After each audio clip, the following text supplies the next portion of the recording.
First Kings, madzimambo ekutanga, First Kings chapter 1 from verse 1. First Kings chapter 1 from verse 1.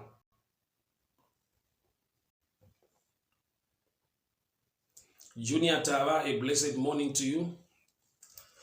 God bless you. So First Kings chapter 1 from verse 1.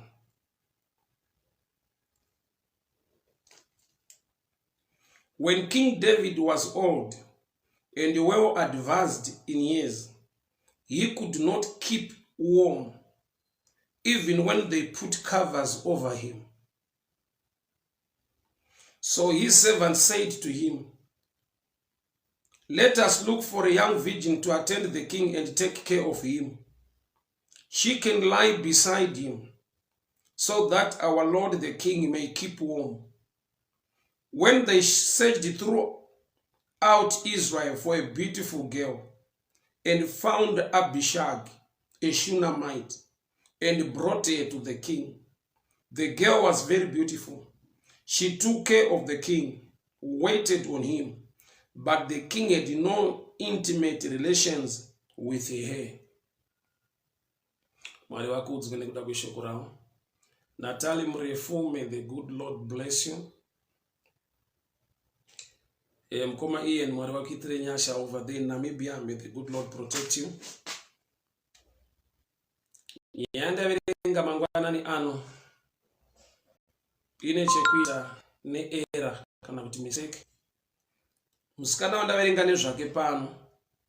Wakatsvakwa, akasarudzwa kuti auye mupalace, mukingdom yamambo David. Mumazuva ekuti David wakura wakwegura. Mwiri wake usisagone kugenerata heat kuti adzirwe. Nyangwe vaiti vakaisa magumbezi paari, they tried to cover him, but vairamba achitonhorwa. Ndokubva vati, we need to find somebody who can be with you kuti muve nekudzirwa. Saka ndokubva vatsvaka musikana, she was a virgin, Abishag, a Shunammite girl. Ndokubva aunzwa akagara namambo. But the Bible writes, but the king had no intimate relations with her. Kurati pane relationship yanga iripo, yanga isipo bedzi, ndeye kuti vasangana kuti vazivane semurume nemukadzi. Toda nditaure pamusoro pedhimoni rinotambisira vanhu nguva. Just imagine, David aroora vakadzi vakawanda. David ane mhuri yake. Akura akwegura. He is about to die. Haana any plan to marry again. But somebody asati arorwa, a virgin girl called Abishag, ndiye anotsvakwa to give warmth, kuti ape kudziya kuna mambo. Ake makore, yake nguva ichitambiswa. Abishag is a Hebrew word rinongoreva kuti father of error. Father of error. Mistake iri apa ndeyekuti hongu musikana auya mupalasi mamambo, kunzoko hakuna vanhu vachamupfimba kana kuda kuronga maplans naye kuda kumuroora, nokuti vane pfungwa yekuti akaenda mupalasi amudzimai wamambo. Yet haana kuuya as a wife, auya as somebody kuti ape kudziya, to provide warmth to the king. Ari kudziisa upenyu hwemumwe munhu, hwake upenyu hwatonhora, future yake yatonhodzwa. Auya kuzodziisa the life of King David, but iye pachake time is running out.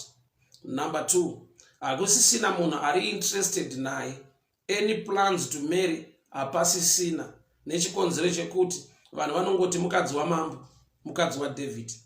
Vasiri kuziva kuti there is a secret behind, kuti sei akaenda mupalace, sei akaita sekunge auya kurelationship, but munhu haana kuuya kurelationship, auya kubasa. Nedzimwe nguva, Sister Sylvia Dumbuya, welcome, may the good Lord bless you. So nedzimwe nguva munhu anogona kuuya panzvimbo yakanaka yekuti vanhu vanogona kumuyemura zvichida pabasa. Munhu anogona kunge ari murelationship yekuti vanhu vakatarisa vanonzwa kumuyemura, but mukati mumo mune chakavanzika, mune era irimo yekuti ikasakorektwa at the end pana ari kuita loss, pana ari kutambisirwa nguva. Abishagi akauya mupalace making David. Abishagi haana kudiwa naking David. Abishagi haana kusarudzwa kuti ave mukadzi.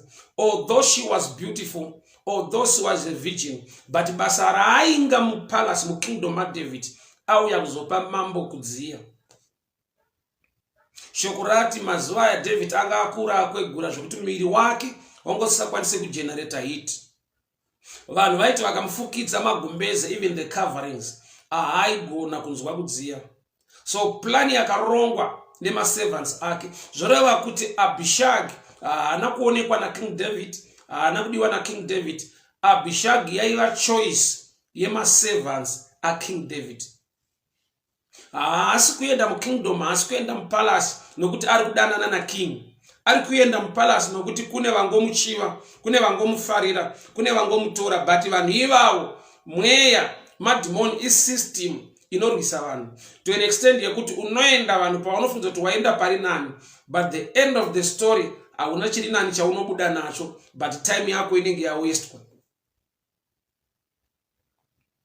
You can be connected to somebody ane mari zhinji zvekuti vanhu vese vana vachingoti uyu mufesi wanhingi uyu anozwanana nhingi uyu akakonektwa kuna nhingi, vanhu vaitoti saka zvake zvaita musiyei. Vanhu vari suppose kutokubatsira nekuchinja upenyu hwako vanopedzera vakukusiya vachiti aiwa hamuzivi kuti shamwaridzana nhingi, hamuzivi kuti anourana nhingi, hamuzivi kuti to an extent yekuti that demon rinongoita kuti paite sekunge pane zviri kuitika, pane kwauri kuenda, yeti upenyu hwako hwatoputswa, iwe hwaputsikira mupalace. Nokuti vanhu havasi kuziva kuti Abishagi paauya kuna king David haana kuuya kurelationship, auya kubasa. Ende basa racho haasi kubhadharwa, basa racho riri kucreata loss mulife yake nokuti iye ari kukura. Vese vaida kumuroora kana kumupfimba vaakumusiyira nhau yekuti anogara namambo, anovata namambo, but the intimate relations hapana. Asi vanhu vese vari kungoti Abishagi anogara naking David, Abishagi akaenda kwaking David, zvichida achibuda panze akasunga zambia nedhuku, vanhu vachimuti makadiko mai David, makadiko mai David, but right inside ane kuchema nekurwadziwa kuti hatina relationship it is very productive. Ndingorimo mupalace sebasa to give warmth to the king, but my life is very cold. Mukoma benji kuriseiko. May the good Lord bless you. Mwari vakuchengetei, mwari vakuwanire nyasha. So happy to see you online, my brother. May the good Lord bless you. Mwari vakuitire nyasha, mwari vakugonesei, mwari vakurwirei. My Jojo Nyautore, a blessed morning to you. May the good Lord bless you. Mangwanani ano ndodati nditaure pamusoro pedhimoni rinotambisira vanhu nguva. Paulo azviziva anoti, we are not ignorant of the devices of the devil. Ukaziva chombo chine muvengi wako, zvinokubatsira kuti uzive the kind of protection yaunoda.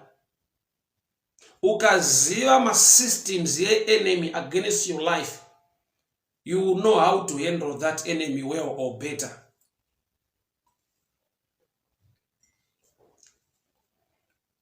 Abishagi ari mu kingdom, ari mu palace, ari kugara na mambo.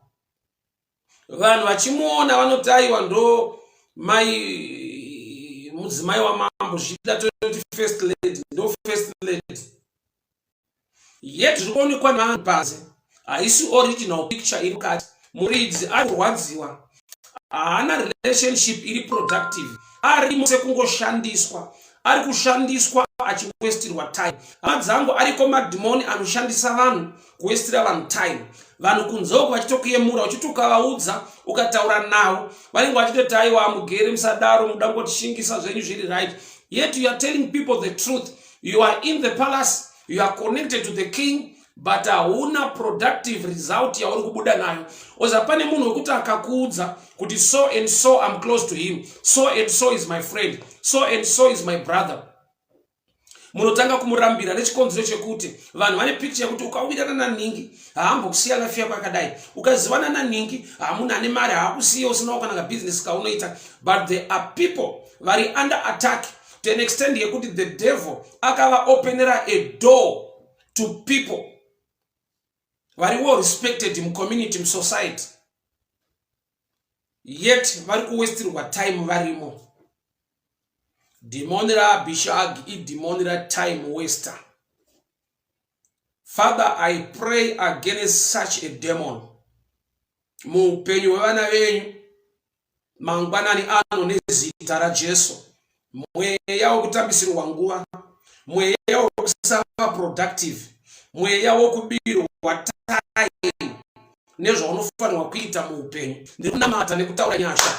Every demon, a Bishag spirit fighting against your people, fighting against your children, mukati mewanano dzavo, mukati memabusiness avo, mukati merelationship avo, mweya wokutambisirwa nguva, mweya wokuwesirwa resources, ndataura nyasha, ndataura favor, every system, every spirit of Abishag, I command it to leave in the mighty name of Jesus. Every Abishag spirit, I come against it in the mighty name of Jesus. People of God hear very well. Abishag vanhu vachimuona kusena abuda mumba, vanenge vachingoti first lady vedu, first lady vedu. Vanhu vachimuona vanomuona kuti ndo vakasarudzwa ka, ndo vakadiwa namambo. Gamba kwachiripo haana kudiwa namambo, nyangwe achigara namambo. Akauya kuzoshandiswa, akauya kuzoabuswa. Future yake iri kutonhora, iye achidziisa upenyu hwemunhu ari kuparara. David is about to die. David wakura wakwegura, akuda kufa, simba or hit me wake hausina. Panotsvagwa a virgin girl ane potential yekurohwa, ane potential yekuita zvinhu muupenyu, ndiye anosarudzwa. But mukusarudzwa kwake ndofunga anogona kufara nekupembera, asi ndikuziva kuti ndasarudzirwa to waste time. Attack iyoyo iriko muupenyu. I come across such. That's why I understand it very well. I come across such a challenge. Also, there are times that munhu unogona kuposta ma photos. Let's be real pa life yatikurarama now. You go pa Facebook, you see somebody posting pictures with great people. So his things are okay. But itori attack. Why? Nakuenda ikoko nekuti ari kuda kusimudzirwa. Akaenda ikoko nekuti pani chiri maari, hit iri maari, kakudziya kari maari, chipo chiri maari, unyanzvi uri maari, wakayemurwa uri kuenda kunoabuswa. Hear me very well, people of God. Brighton Mazinga, a blessed morning to you. Minor Kujoelin Mashamombe, a blessed morning to you. God bless you. Thank you so much for tuning in. Panevandu were gifted, were silly, even successful in life. Nena uye kuti demon ra Abishag rakabata, vakaabuswa. But vakasarudzwa, izwa kugara mupalace haisi nyaya. Kuva connected to King David haisi nyaya. But kufa usina chawaachiva uri mu right place, zvino create bitterness, zvinopa BP, zvinorwadza. Nokuti kune vanhu vanenge vachiti vakakuona vachiti dai tiri isu tiri ikoko kwauri ikoko, dai upenyu hwedu hwakachinja, dai tiri ikoko, gamba iwo wakaenda kunoabuswa. Hama dzangu kune marelationships ekuabusana. Hama dzangu pane kushanda kwekuti unyatsoona kuti mari yaanopiwa nezvaari kuunza mukampani, skill yaari kuisa, power yaari kuisa, unyanzvi hwaari kuisa, uri kugenerata mari zhinji but in return inongova abuse. Vanhu vachitomuyemura kuti ari pabasa, ichokwadi ari pabasa, ikambani hombe, ende iye ane ruzivo, ane skill, ane unyanzvi hwaari kuunza mukampani. Kampani iri kusimuka, but wake upenyu uri kutongotonodzwa.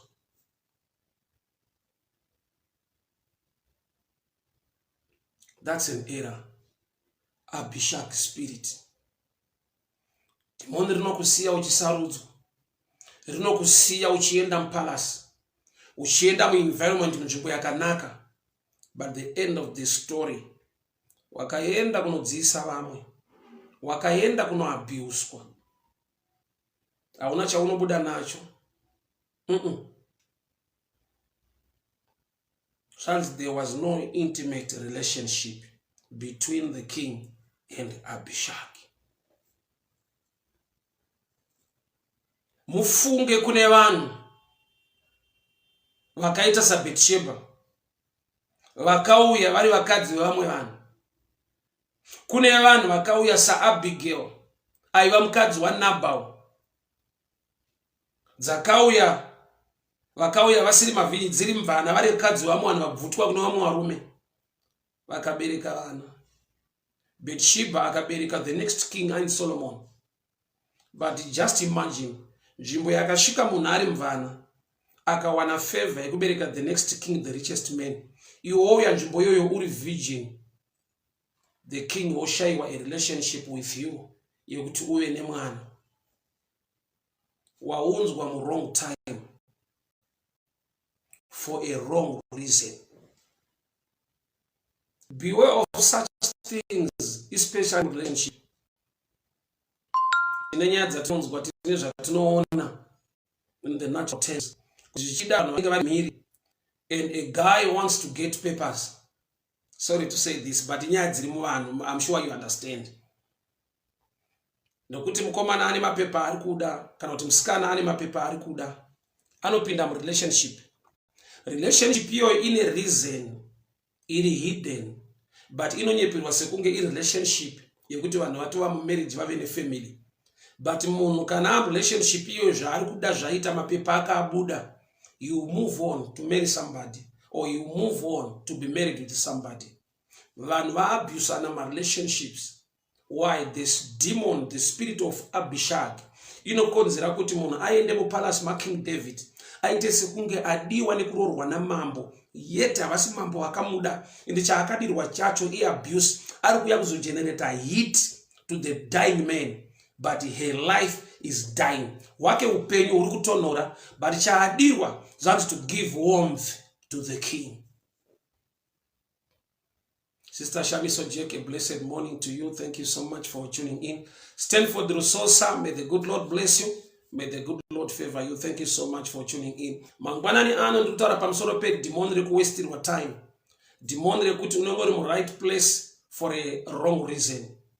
The spirit of Abishag. 1 Kings chapter 1 from verse 1.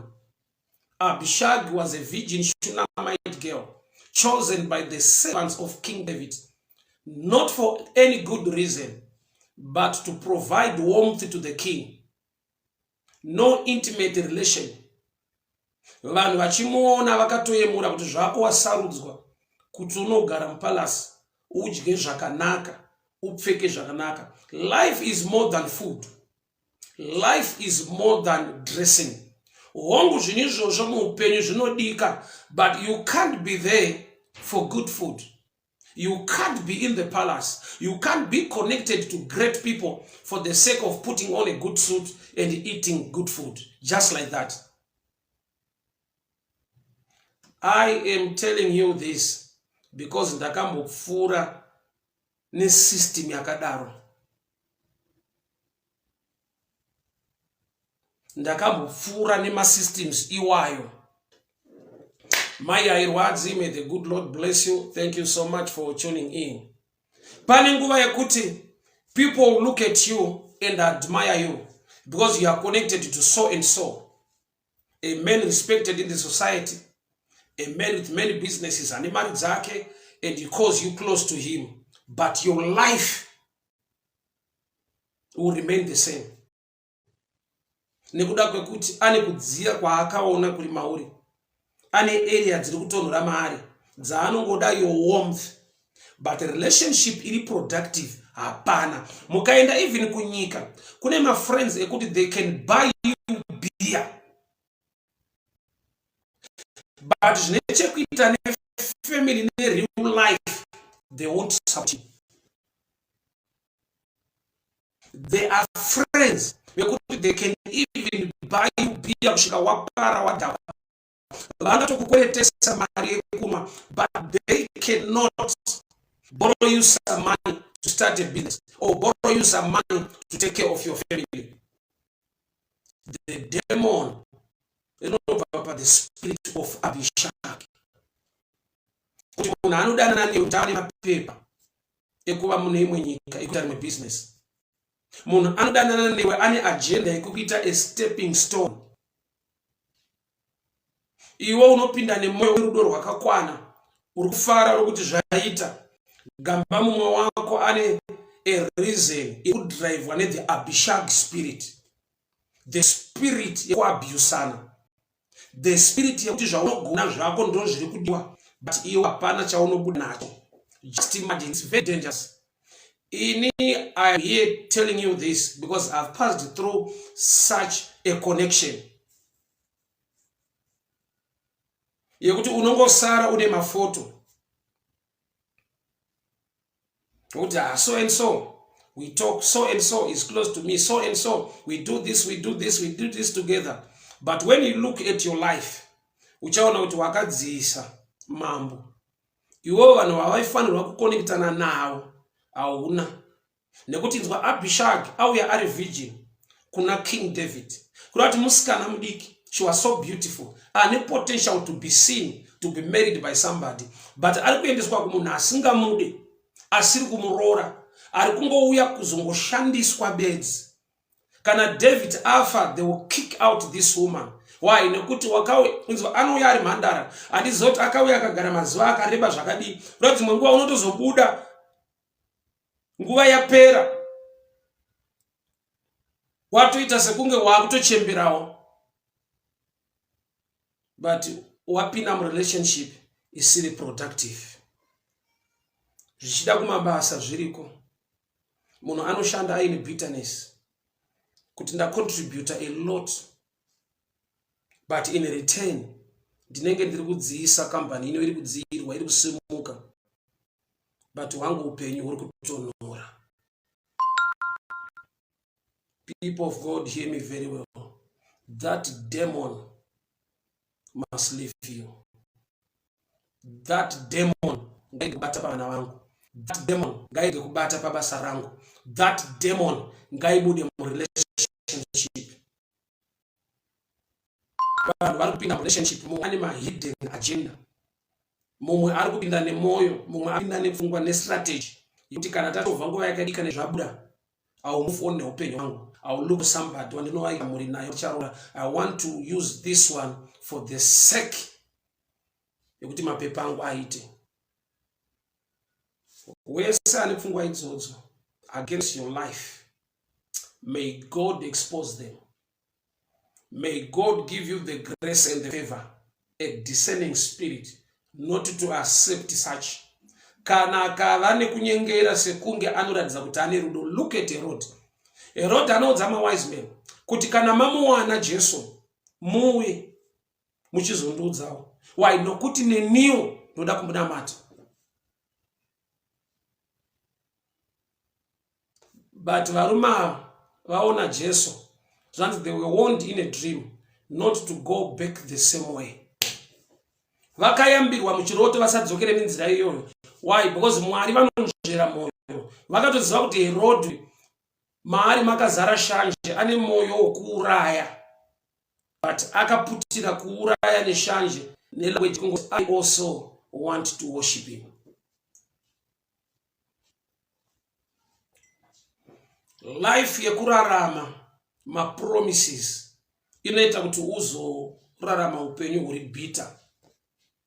Why? Nokuti munhu anouya mu relationship newe oisa ma promises akawanda, achikuabusa, iwe uchishingirira uchiti pachazodai tichazodai, pachaitika zvakati, ndichaita zvakati. Time ichifamba uchidziisa mambo.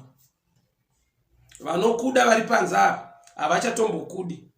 Vatokisa paklasi yepamusoro kuti ndi first lady, mudzimai wamambo. Gamba iwo unozviziva mukati mako kuti I'm dying inside. Nothing is moving. I'm being abused. Kuti utize ubva ipapo zvinonetsa. Why? Uneka respect so.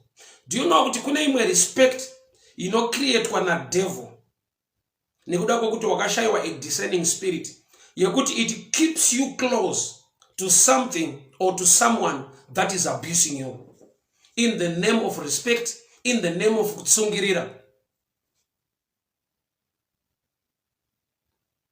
Vanotaura Shona vanoti kudyira uroyi mukunyara, kuti unenge uchingoti aiwa I'm close to him, is my friend, vanhu vanoziva kuti kudii nekudii, but iwe uchinyatsoona kuti things are not moving the right direction, but you just give in.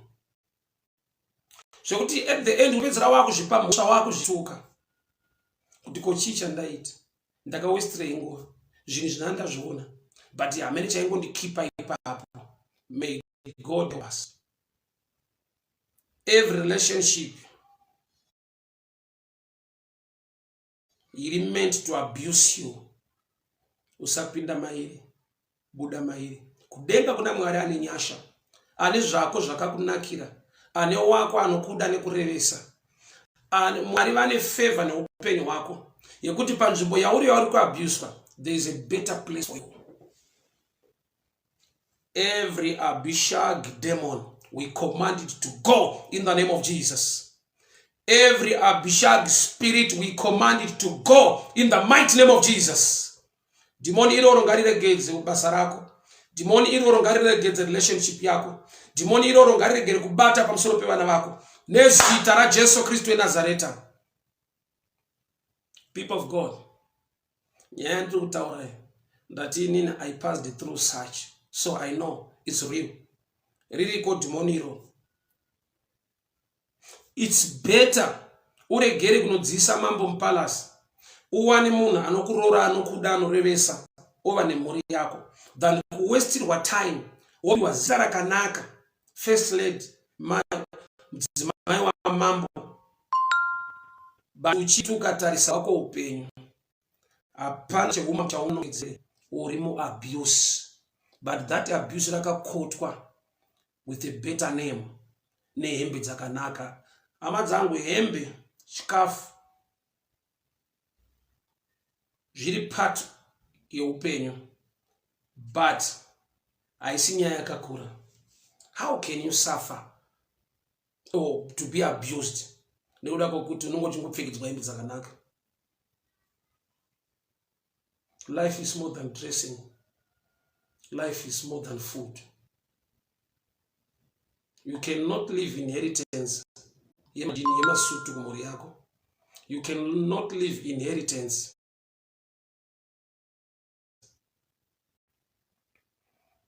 yechikafu.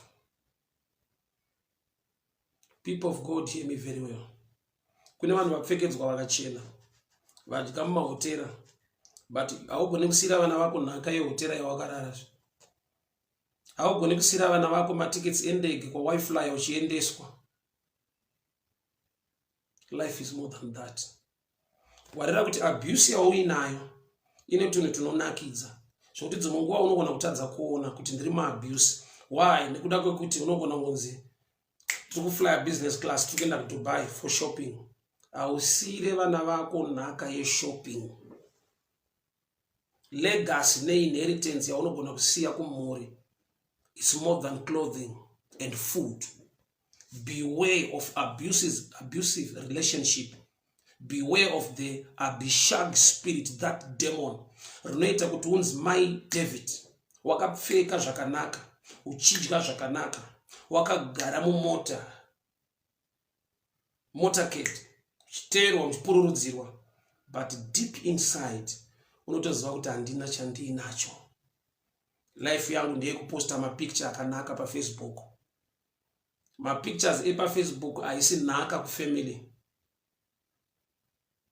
good pictures uri kuhotel uri kubeach nekudi. It's good to kuva nememory zvinhu izvozvo, but haisi nhaka. Life is more than Facebook pictures. Life is more than Instagram pictures. Life is more than flying around the world. Haugone kusira vana vako nhaka dzematiketi endege. Haugone kusira vana vako nhaka sekuti takaenda kuDubai. Inenge unovasira nhororondo. Muri haidye nhororondo, muri haigare munhororondo. Panoda zviri tangible. The spirit of Abishag inoita kuti unonoke kuona. Why? Because unenge wakavharwa nezvinonakidza. Ndati kunyika chaiko kune shamwari dzinogona kukukweretesa mari yekunwa doro, mari yemafaro. But ukataura business proposal, ukataura they don't care. Imagine a rich friend who will visit you uchigara kumusho, okutora oenda newe pabottle store, okunwisa okusiya waparara, or drive her back to the city. That's the Abishag spirit fighting your life. Unogona kunakidzwa mumusha, vanhu vanogona kupurudza vachikufarira vachifara kuti vachikubiga kuti auya ane mafesu yari connected. But if they can still leave you in that house, in that place, vapedza kufara newe nekudi, ausire mhuri legacy yekuti takambonwa stereki, takambofara stereki. Life is more than clothing and food. Abishag ari kugara mupalace making David, ari kudya good food every day, ari kupfeka hembe dzakanaka. But there was no intimacy, relationship. There was no production. The king knew her not. Chake kudziisa mambo wake upenyu uchitonhora, vanhu vachimufarira vachimubiga, wake upenyu uchitonhora uchidzikira.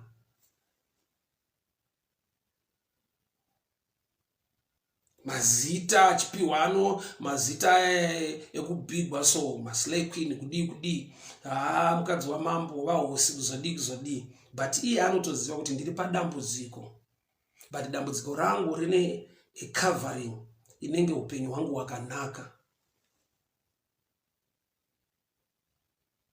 Why? Nekuda kwekuti mambo David vanofa.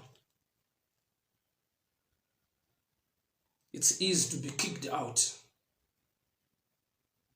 Nekuti chaunga wakagarira pasisina, uye chekuti ugarire chaunga nongedzere, nekuti vamaona kuti ndogarira vana pane zvinhu zvangu zvekudi, wakauya ukaabuswa, nguva ikapfuura ukadhampiwa.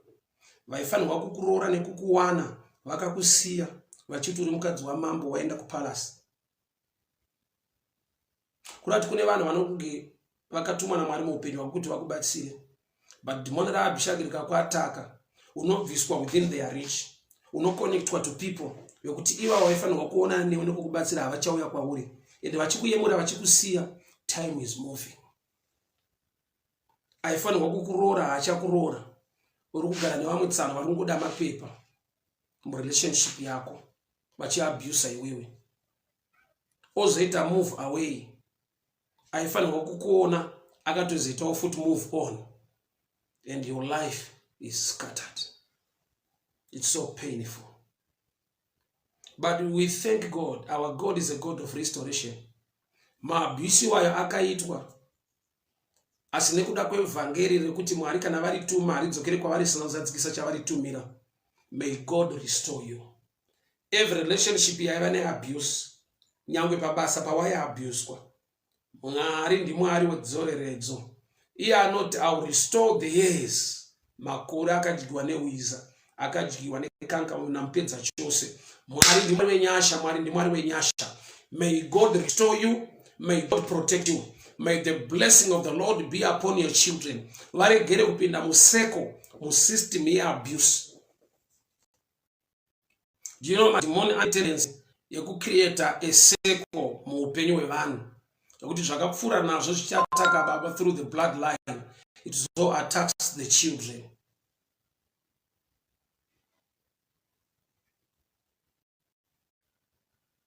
Iva nomwoyo wokureverera pamusoro pemweya wako kuti Mwari, vana vangu ngavarege kupinda museko yedhimoni raabhishagi rekuti mubereki akaabhuswa, iwo futi vaa murelationship yekuabhuswa. Baba, tinonamatira nyangwe mhuri dzedu, tataura hand of protection, blessing and favor. That demon ngaritame kubuda mudzinza rekwangu. That demon ngariregere kubata pamusoro pefamily yangu.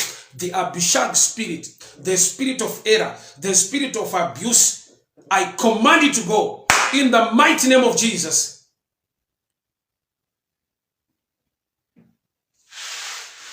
Abishag wakauya mpalasi, but the king knew her not. Asi vanopanza vari kuti kudii? Ndimai David mukadzi wamambo, vari mukati havazivani. Chiri maari ndo chiri kudiwa.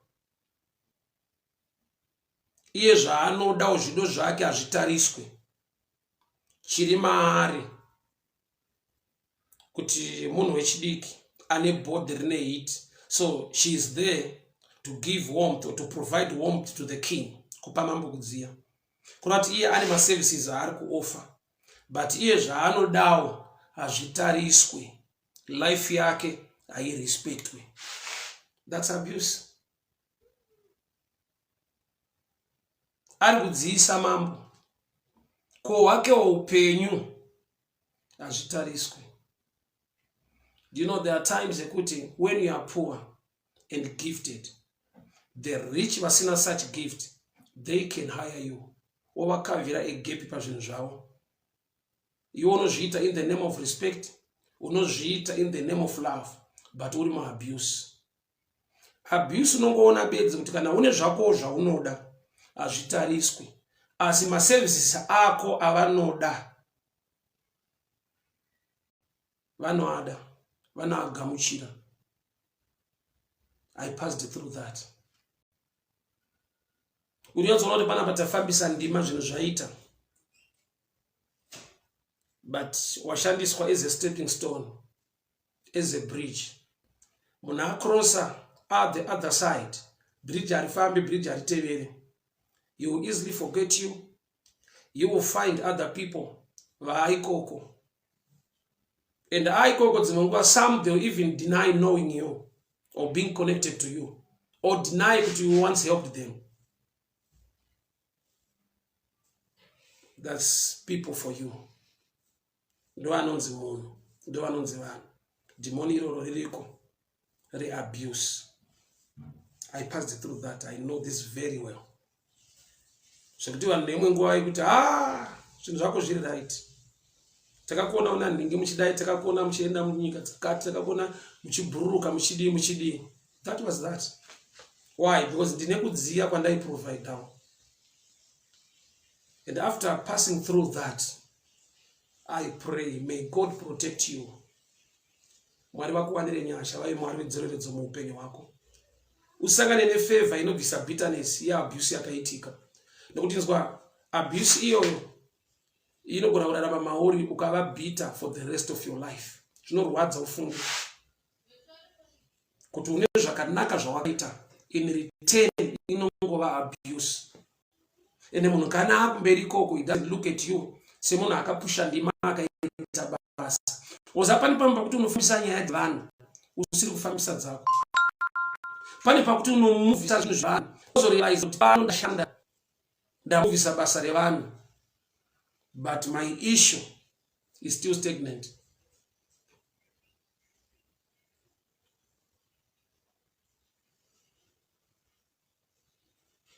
Makata boshataka mande boshatalia ndere bosuketa.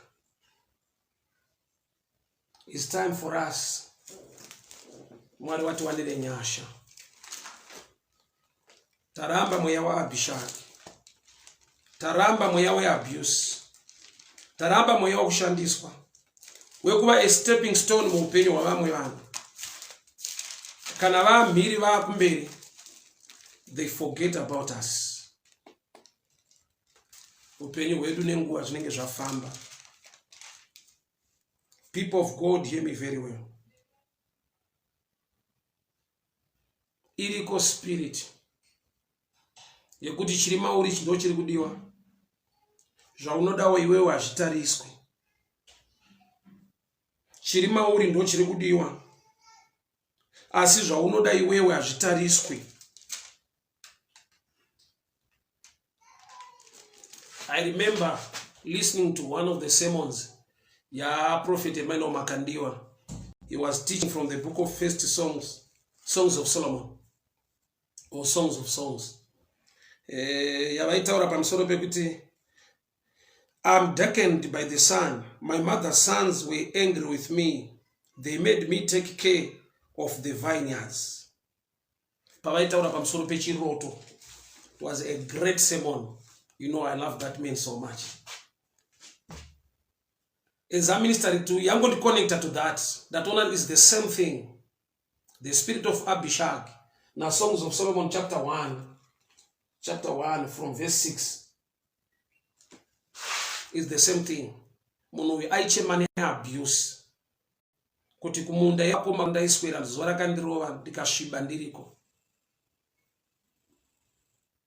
Kurati munhu aiprovide my services but munda hauna zita rake. The demon of the spirit of Abishag is very dangerous. I passed through that, I know. Nguva inofamba, people will laugh at you. Why? Because vane potential yavaiona mauri. But yakangoshandiswa nevamwe vakaachiva zvavanoachiva and they moved on. Chawakaita iwewe kungodya chete. And life is more than food and clothing, or it's more than flying around the world. Ausiye vana vako matiketi endege. Ausiye legacy yechikafu, ausiye legacy yehembe dzakanaka. Basi kudziya wakaprovide mulife yevamwe. Mwari vakasakubatsira, you can even live a life iri bitter. Zvinorwadza chaizvo. But not bitterness iyo ibve. Inobviswa nei? May God bless you to an extent yekuti you will forget. Just like what he did to Joseph. Joseph akaropafadzwa muEgypt to an extent yekuti akaona kuti to hold a grudge against my brothers is a waste of time. Because he was living a good life. But upenyu ukasaendeka manje. Bitterness yo inodyarika nokuti ndo paunenge uchingonongedzera kuti dai pasiri apa dai asiri mimi dai ndakasumuka ndakadai akandikanganisa akandiabuse. May God bless you. May God open new doors. The blessing of the Lord may it be upon your life in the mighty name of Jesus.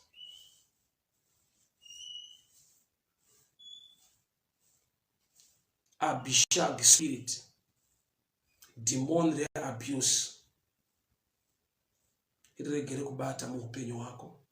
Regere kubata pamusoro pemba yako. Regere kubata pamusoro pebasa raunobata. Pane nguva yekuti unonzwa munhu achichema kuti I did this. Tisi takachimuvhisa chikampani, tisi takafambisa basa, tisi takaprovide, tisi takazodai. And you look at him. Vakangotenderedzwawo nendege, vakadya chikafu zvakanaka, vakarara mumahotera. And they are back to square one. Life is more than food. Life is more than clothing. Life is more than sleeping in my hotel and everything. There was no intimate relationship. Papa sina production, but he actually offer my services. But in life yake is sina production.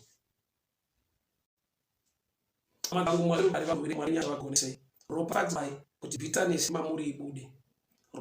Ndonzira ndakaona iri quick to deal ne bitterness. Pawakavharwa, Mwari ngaakuropafadze ubate zhinji inoita kuti ukanganwe. Pawakabirwa, Mwari ndi Mwari wedzeredzo restoration. Mwari ngaakuropafadze bitterness iyo igone kubuda mauri. The blessing ngaive a platform yaunotsika kuti uite easily forget.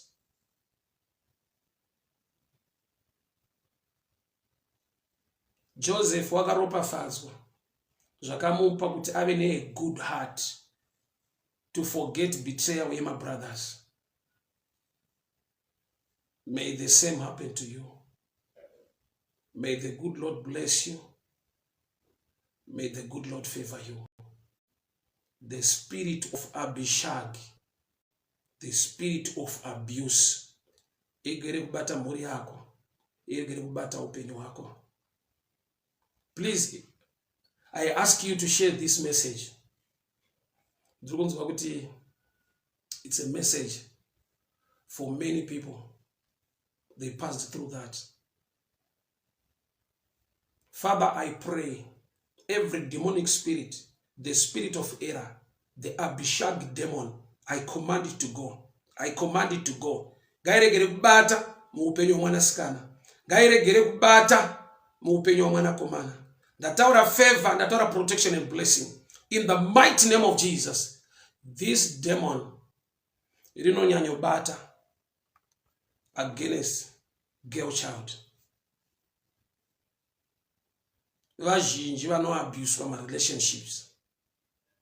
And the guy will move on. Why? Because he aramba chita sejaya, moving on. But iwe wasiwa ne vana vatatu, vana 4 or 5. Life becomes hard for you. Father, I pray in the mighty name of Jesus. Abishag spirit. Vese vaka abuse wa Mwari. That are a blessing. Inovapusha kusvika palevel yekukanganwa. Visai bitterness mumoyo muni Mwari. Mugone kushanda naye mu blessing ne favor. In the mighty name of Jesus. Even the blessings ati yabata pa upenyo wako kuti ukanganwe. Namata kuti Mwari vabvise chigumbu ichocho. Vabvise bitterness. Why? Because pane bitterness, pane kuvava, pane a blockage to the flow of the blessing of God into your life. Mwari wenyasha, Mwari werugawa kungetei, Mwari wenyasha wakorwirei. Thank you so much for tuning in. May the good Lord protect you. May the good Lord bless you. Baba Chiwara, you're welcome. May the good Lord bless you. Mwari wakuitire nyasha. Amadzangu Mwari werugari wakuchengetei. Maino kujoilini Mashamombe, God bless you. Sister Shamiso Jack, may the good Lord bless you. Baba Maduro, a good day to you. Sister Sylvia Dumbu, God bless you. Mkoma Benjichiro, thank you so much for tuning in. God bless you. Maya Irwadzi, may the good Lord bless you. Mkoma Chalibiri Miri, God bless you. Mai Jojonya Utore, may the good Lord bless you. Mwari werugari, Mwari wenyasha, Mwari wakugonesei. Pauline Mudikani, may the good Lord bless you. There is my brother. I'm so excited. Mandona Mkoma Benjamin Chiro. We used to preach together. My train, my street, my train, and the Lord blessed him. He is now based in France. It's not when I see you, my brother. It reminds me of the days. But we thank God for His love, His grace, and His favor. Mwari werugari vakuitire nyasha.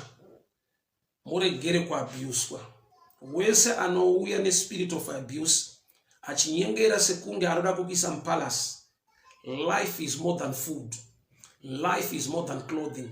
Life is more than flying nendege.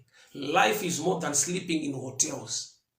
You need to leave a legacy and inheritance for your children.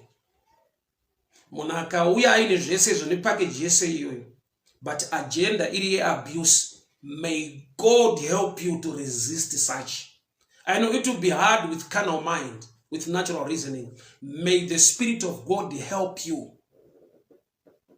Mwari vakuwanire nyasha. Mugone kuresista. Why? Nokuti zvinouya zvine a picture yekuti it's hard to resist. Hakuna asingade kuchena. Hakuna asingade kudya.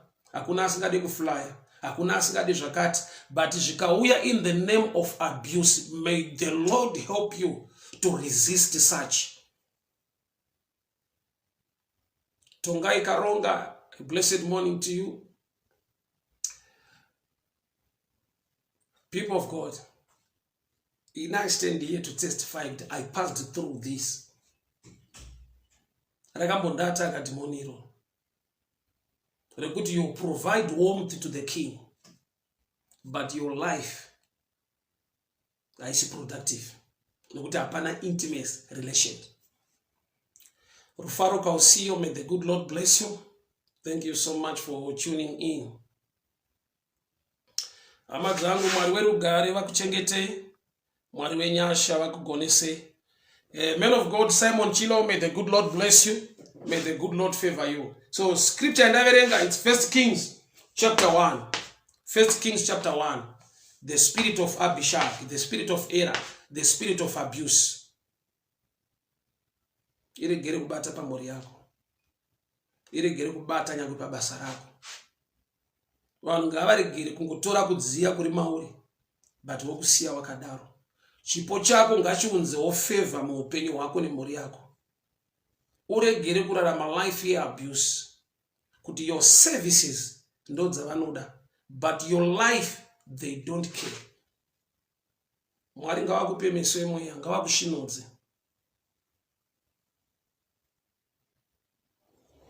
May the good Lord bless you. My Elaine Gusinho, may the good Lord bless you. Please share this message. Somebody must hear this.